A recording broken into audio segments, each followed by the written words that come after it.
恭喜發財，恭喜發財！祝你今年身體健康，青春常駐，大吉大利啊！新年快樂！多謝，所以話你幾時？到底保安收利是有冇問題呢？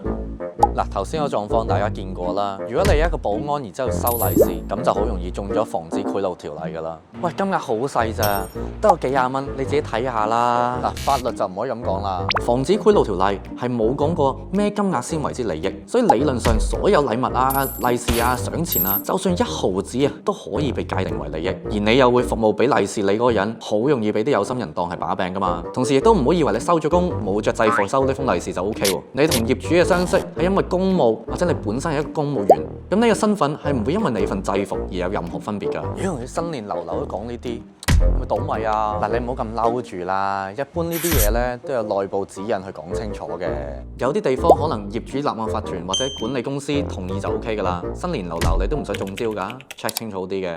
嗱，記住傳統習俗並唔係大晒㗎。雖然有啲掃興或者萬中無一，但係有啲嘢都係 check 清楚啲。咁喺呢度祝大家新年快樂，我都要去逗利是啦。下條片再見啦，拜。